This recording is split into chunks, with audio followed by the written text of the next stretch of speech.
یا بگولا جو غیر متوقع طور پر آیا، اور جب گزر گیا تو اپنے ساتھ وہ تمام مال و دولت جو اس چوکی میں تھا لے گیا۔ پیچھے لاشیں رہ گئیں، یا تڑپتے ہوئے زخمی، یا وہ اچھے بھلے ایرانی سپاہی جو جان بچانے کے لیے لاشوں اور زخمیوں میں لیٹ گئے تھے۔ صبح ہوئی، مسلمان کھیتوں اور باغوں میں کام کرنے کے لیے گھروں سے نکل رہے تھے کہ گھڑ سوار ایرانی فوج نے ان کی بستی کو گھیرے میں لے لیا۔ دوسری چوکی کو اس وقت اس چوکی پر حملے کی اطلاع ملی تھی جب حملہ آور اپنا کام کر کے بہت دور نکل گئے تھے۔ مسلمانوں کو کام پر جانے سے روک لیا گیا۔ ایرانی فوجیوں نے مردوں کو الگ اکٹھا کر کے کھڑا کر دیا اور ان کے گھروں سے عورتوں کو باہر نکال کر مردوں سے دور کھڑا رہنے کا حکم دیا گیا۔ فوجی ان کے گھروں میں گھس گئے اور اس طرح تلاشی لی جیسے ان کے مکانوں کے فرش بھی کھود کر دیکھے ہوں۔ انہیں کسی گھر سے ایسی کوئی چیز نہ ملی جو شک پیدا کرتی، البتہ سپاہیوں کو اپنے کام کی جو چیزیں نظر آئیں وہ انہوں نے اٹھا لی۔ پھر انہوں نے عورتوں اور مردوں کو اکٹھا کھڑا کر کے انہیں دھمکیاں دی۔ مسلمانوں کے ساتھ یہ سلوک ان کے لیے نیا نہیں تھا، کسی نہ کسی بہانے ان کے گھروں کی تلاشی ہوتی رہتی تھی۔ اس کے بعد انہیں اسی طرح کی دھمکیاں ملتی تھیں،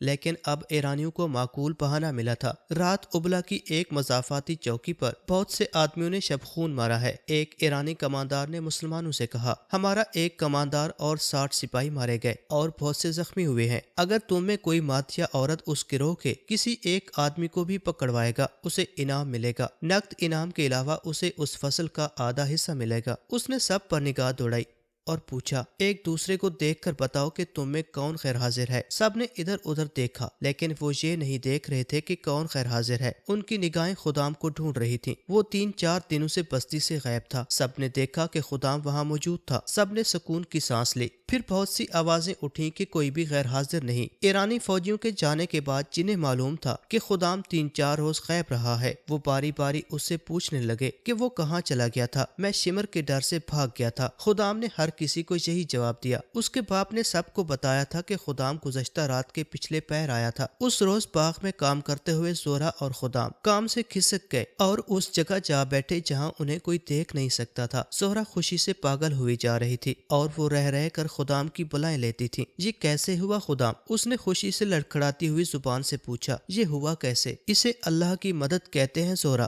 خدام نے کہا، اب نہ کہنا کہ خدا مدد نہیں کرتا۔ خدام، زہرا سنجیدہ ہو گئی جیسے اس کے ہونٹوں پر کبھی مسکراہٹ آئی ہی نہ ہو۔ خدام کے چہرے پر نظریں کاٹ کر قدرے پریشان لہجے میں بولی، سچ کہو خدام، شمر کے قاتل تم ہی تو نہیں؟ کہتے ہیں رات صحرائی ڈاکوں کے بہت بڑے گروہ نے شمر کی چوکی پر اس وقت شب خون مارا جب وہ شراب اور رقص میں بدمست تھے۔ ایسا تو نہیں کہ تم ان ڈاکوں سے جا؟ خدام کے اچانک کہکے نے بنت سعود کی بات پوری نہ ہونے دی۔ وہ ہنستا ہی رہا جیسے اسے بڑا مذاق اس نے کبھی سنا ہی نہ ہو۔ خدام نے کہکے میں ایک راز چھپا لیا تھا۔ زہرا کو یہ خطرہ نظر آیا تھا کہ خدام غیر معمولی طور پر دلیر، غیرت مند اور جسمانی لحاظ سے طاقتور اور پھرتیلا ہے۔ کہیں ایسا تو نہیں ہوا کہ وہ شمر کو قتل کروانے کے لیے ڈاکوؤں کے گروہ سے جا ملا ہو؟ اس زمانے میں صحرائی ڈاکوؤں کے گروہ فوجی دستوں کی طرح اپنی کارروائیاں کرتے تھے۔ وہ مسافروں کے قافلوں کو لوٹتے اور اگر فوج کے مقابلے میں آ جاتے تو جم کر مقابلہ کرتے اور لڑتے لڑتے یوں غائب ہو جاتے جیسے انہیں صحرا کی ریت اور ریتلے ٹیلوں نے نگل لیا ہو۔ زہرا نے کئی بار دیکھا تھا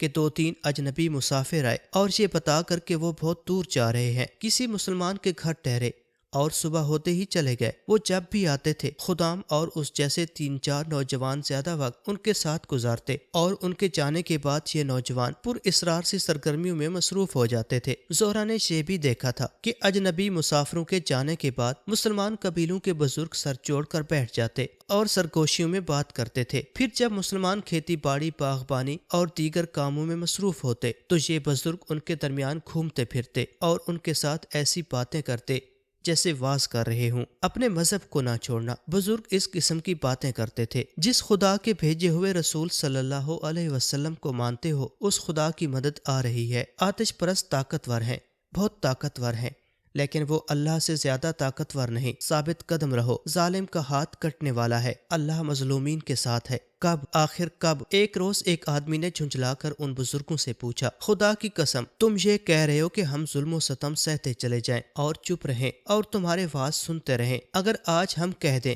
کہ ہم مسلمان نہیں اور اسلام کے ساتھ ہمارا کوئی تعلق نہیں تو غلامی کی زنجیریں ٹوٹ جائیں۔ خدا کی مدد آ رہی ہے، کب آ رہی ہے اسے بتاؤ۔ ایک بزرگ نے اس آدمی کے ساتھ کام کرنے والے ایک آدمی سے کہا، اسے اچھی طرح سمجھاؤ، اسے بتاؤ کہ اس علاقے میں یہ صدیوں پرانے کھنڈر ہیں، خدا کا ہاتھ ان میں سے اٹھے گا اور ظالم کا ہاتھ کٹ جائے گا۔ ان بزرگوں کے سینے میں وہی راز تھا جو خدام نے زہرہ بنت سعود سے چھپا لیا تھا۔ ایرانی کماندار شمر کی چوکی پر جو اتنا زبردست شب خون مارا گیا تھا وہ پہلا شب خون نہیں تھا، ابلا کے علاقے میں یہ پہلا تھا۔ یہ چوکی چونکہ آبادی کے قریب تھی اس لیے ان مسلمانوں کو پتہ چل گیا تھا، اگر ان کے گھروں کی تلاشی نہ لینی ہوتی تو شاید انہیں پتہ ہی نہ چلتا۔ عراق کے سرحدی علاقے میں یہ دوسری تیسری رات ایرانیوں کی کسی نہ کسی چوکی پر ایسا ہی شب خون پڑتا اور شب خون مارنے والے چوکی میں قتل و غارت کر کے وہاں سے جو مال اور سامان ہاتھ لگتا لے کر غائب ہو جاتے۔ 2 بار ایرانی فوج نے یہ جوابی کارروائی کی کہ کثیر تعداد گھڑ سوار دستہ شب خون مارنے والوں کی تلاش میں گیا۔ اس سرسبز اور شاداب علاقے سے نکلتے ہی صحرا شروع ہو جاتا تھا جو ہموار صحرا نہیں تھا، وہاں ریت کی گول گول اور اونچی اونچی ٹیکریاں تھیں، آگے وسیع نشیب تھے جن میں عجیب و غریب شکلوں کے ٹیلے کھڑے تھے، ریت کی پہاڑیاں تھیں جن سے شعلے نکلتے محسوس ہوتے تھے۔ اس خوفناک علاقے میں جو میل ہا میل پھیلا ہوا تھا صحرا کے بھیدی ہی جا سکتے تھے، کسی اجنبی کا وہاں جانا ہی محال تھا اور وہاں جا کر زندہ نکل آنا تو ناممکن تھا۔ دونوں بار ایرانی فوج کے گھڑ سوار دستے کا یہ انجام ہوا کہ اسے گھوڑوں اور انسانوں کے نقوش پا ملتے رہے جو صاف بتاتے تھے کہ یہ ایک گروہ ہے اور شب خون مارنے والا یہی گروہ ہو سکتا ہے، مگر یہ نقوش انہیں سیدھے موت کے منہ لے گئے۔ ایرانی چوں ہی پہلے نشیب میں داخل ہوئے اور پورا دستہ نشیب میں اتر گیا تو ان پر تیروں کی بچھاڑیں آنے لگی۔ پہلی بچھاڑ میں کئی سوار اور گھوڑے گھائل ہو گئے، زخمی گھوڑے بے لگام ہو کر ادھر ادھر بھاگے، سارے دستے میں بھگدڑ مچ گئی، ان پر تیر برستے رہے مگر بکھر جانے کی وجہ سے تیر خطا ہونے لگے۔ پھول پلیوں جیسے اس نشیب میں سے چند ایک گھڑ سوار نکلے، ان کے ہاتھوں میں برچیاں تھیں، ان کے کرتے بڑے لمبے اور سروں پر سیاہ کپڑے اس طرح لپٹے ہوئے تھے کہ ان کے چہرے اور گردنیں بھی ڈھکی ہوئی تھیں، ان کی صرف آنکھیں نظر آتی تھیں۔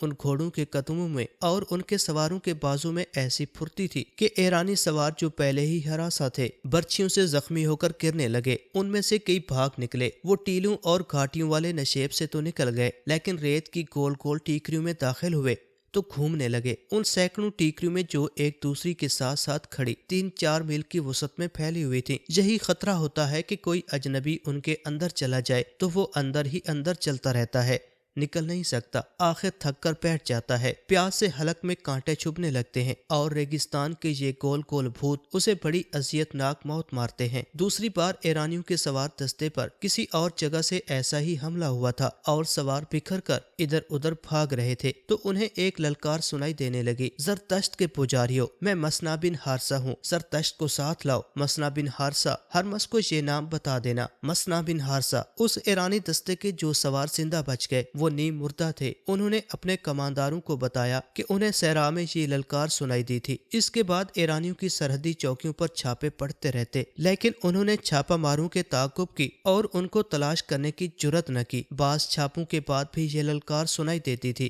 مسنا بن حارثہ، آتش پرستو، میں مسنا بن حارثہ ہوں۔ پھر مسنا بن حارثہ دہشت کا، کسی جن بھوت کا، کسی بدروح کا ایک نام بن گیا۔ ایرانی فوجی اس نام سے ڈرنے لگے، انہوں نے مسنا بن حارثہ یا اس کے گروہ کے کسی ایک آدمی کو پکڑنے کے بہت اہتمام کیے لیکن جب کہیں شب خون پڑتا تھا تو ایرانی فوجی جن کی جرت اور بے جگری مشہور تھی دہشت سے دبک جاتے تھے۔ یہ تھا وہ مسنا بن حارثہ جو فروری 633 عیسوی کے ایک روز مدینہ میں خلیفۃ المسلمین ابو بکر کے سامنے ایک گمنام اجنبی کی حیثیت سے بیٹھا تھا۔ وہ جنوبی عراق کا رہنے والا اور اپنے قبیلے بنو بکر کا سردار تھا۔ تاریخ میں ایسا اشارہ کہیں بھی نہیں ملتا تھا کہ اس نے کب اور کس طرح اسلام قبول کیا تھا۔ یہ اسی کی کاوش کا نتیجہ تھا کہ نہ صرف اس کے اپنے قبیلے نے بلکہ ان علاقوں میں رہنے والے کئی اور قبیلوں نے بھی اسلام قبول کر لیا تھا۔ جب جنگ یمامہ ختم ہوئی اور ارتداد کے فتنے کا سر کچل دیا گیا تو مسنا بن حارثہ نے عراق کے جنوبی علاقوں میں ایرانیوں کے خلاف جہاد شروع کر دیا۔ انہوں نے ان مسلمانوں میں سے جو ایرانی بادشاہی کی رعایا تھے ایک گروہ بنا لیا